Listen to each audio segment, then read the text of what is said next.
Hi everyone and welcome back to Dark Souls Remastered, building a quality build from scratch. Let's continue where we left off.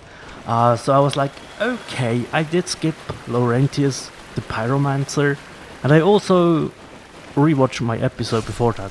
Lothric, really? He's called Lothric. Sorry for that. I had it just, I don't know, my mind was a little bit twisted, I guess, with Dark Souls 3, which I've played a little bit in between, to be honest. So yeah, but focusing on the Dark Souls 1 remaster, still loving the hell out of this game. I'm building a faith build on the side right now, which is one of my favorite builds from the PS3 days. So yeah, really reawakening that guy, or that girl rather, back to life, back to PvP. Maybe we will show her off after we concluded our quality build let's play, walkthrough, guide, how to, thingy, majicky, however we want to call it. Just a building series, I guess. So yeah, we freed and spoke to Laurentius here.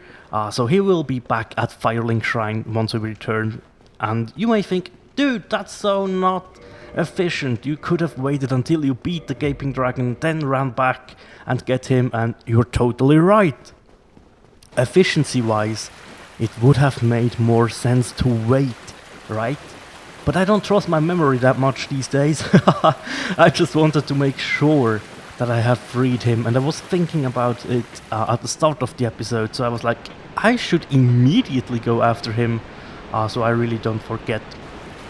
But that's pretty much it for that. I was also like enjoying the white swings of the claymore, as you can see here. Picked up the great axe, which I don't think we have a use for it, but then I got a little bit turned around here. I don't know what it was. I was like, I need to kill the channeler, right? But I also want to get the Kirk invasion, the NPC invasion. I was like, what should I do first? Oh well, let's go for Kirk first, and then think about the channeler. But yeah, those rats, dude, they're taking 2 swings, right? And the little ones only take 1. So you really have to be on your toes to not just swing once and forget about them, and they can chew you up pretty quick still. Yeah, spoiler alert, there is a death coming up. But I always run until this point and then return to hand my weapon and greet Kirk. Nice little humanity drop from the rat there. But always greet Kirk with a fancy backstab. Just happens to work out, but yeah, I was like, I will not cheese the rest out of this fight. So I poised through his hit, 3 two-handed swings after the backstab, and he is gone. He received a bow, though, for good measure. He also, yeah, he drops like 5,000-ish souls, and you get a humanity, which is also good, as well as the spiked shield. Don't know if we will use that, but it's always nice to have it in the inventory lying around. I was like, no, I don't want to deal with those guys.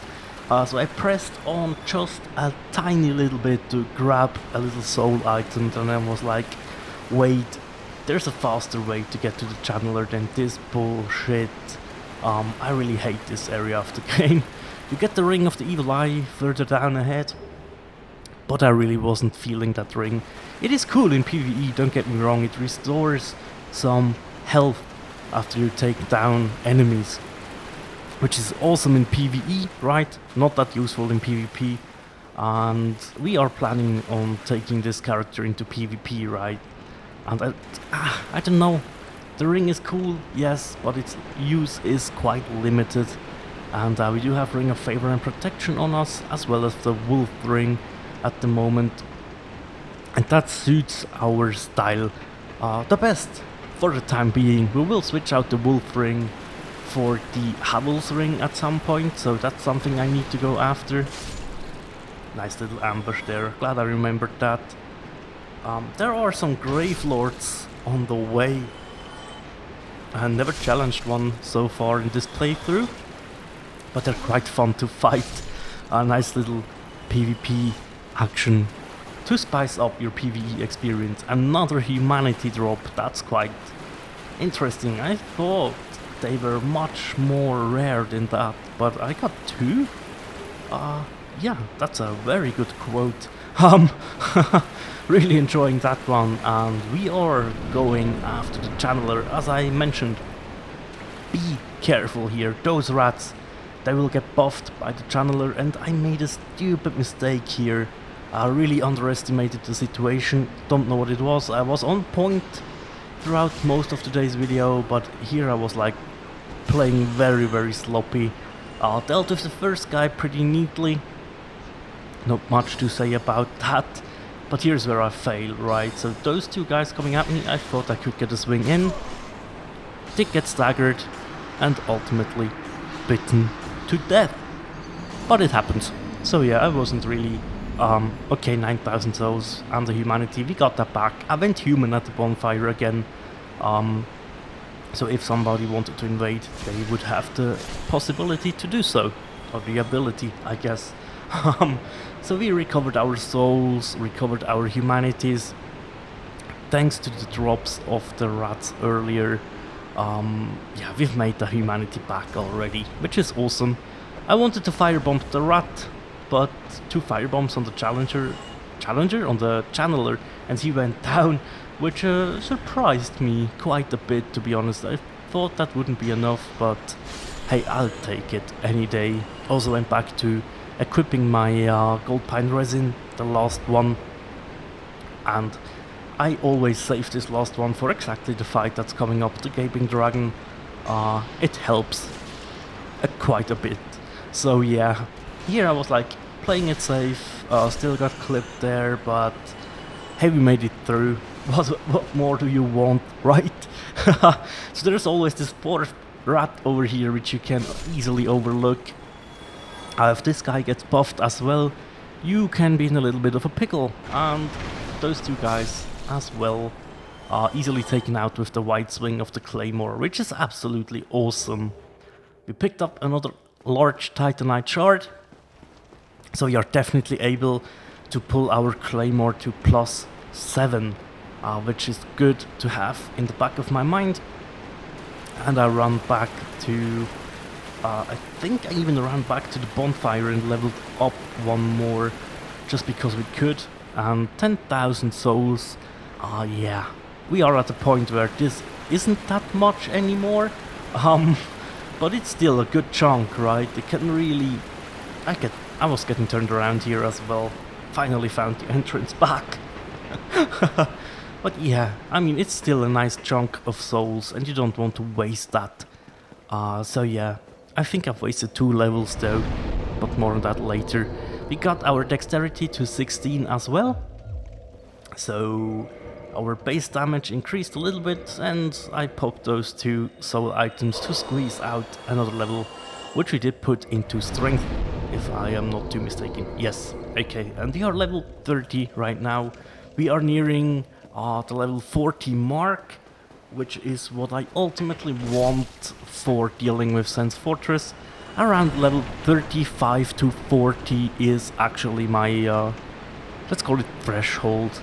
That's where I'm good with going into Sense Fortress without having to worry about low health bar or 2 less stamina or something like that, or 2 less damage output, which can be tricky as well. But as long as you do upgrade your weapon, you gain more throughout those updates, upgrades in the beginning of the game than you do through level ups. So yeah, it's always good to level your weapons as far as you can go. I really got turned around this episode, watching this back.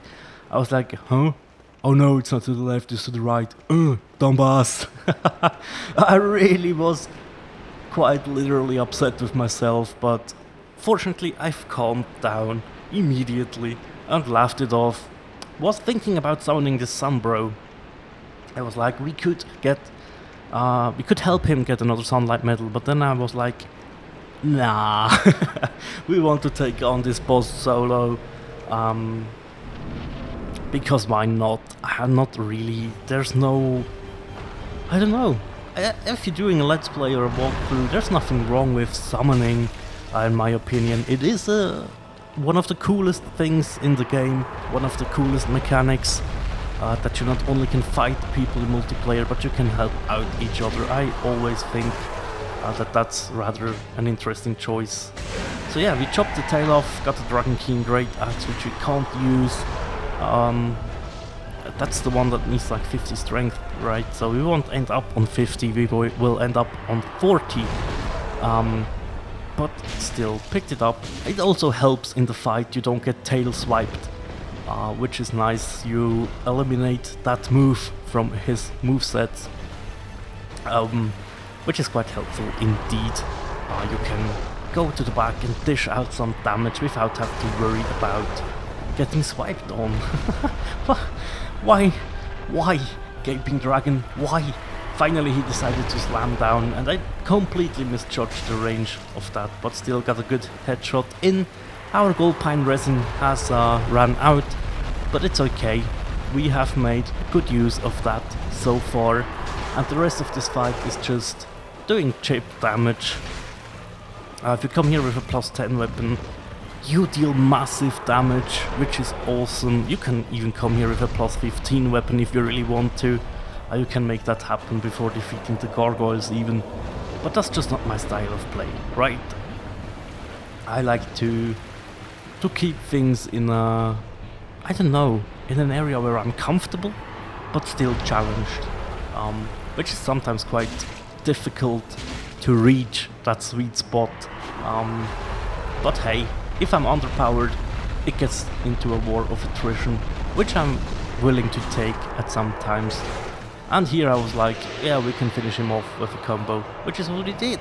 And we jumped for joy. And we got our Blighttown key. So yeah, I think next episode will actually be us running around in Blighttown, but I haven't decided if I'll take the shortcut as always, which is, as you're building a character, I think the better way to do it, right? Because it's so time consuming to do it the non-master key route. But we will miss out on Power Within, which could actually be a thing that we want. Because we will invest 2 points into attunement to gain 1 magic slot, which also takes pyromancies, right? So we could go for Power Within, and since I will invest these levels, I really think we should. But for now, it's just a run back to Firelink. I was checking there if I had the rusted iron ring on, then I remembered, you're glowing, moron, you have the wolf ring on. There's no question about that, and I made it pretty clean through this. The run back wasn't that bad, should have rolled here, but I didn't.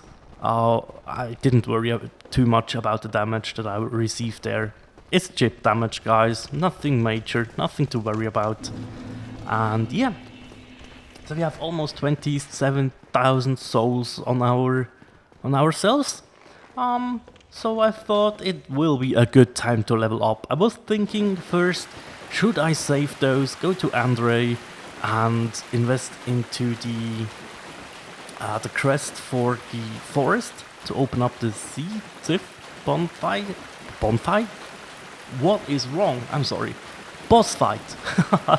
But then I was like, no, I really want to go through Blighttown first.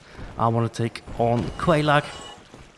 Maybe saving Sith for even after an Orlando, which is untypically for me, but maybe it is more efficient. I'm not too sure. Finally made this plunging attack work though, and get freaking clipped into my back.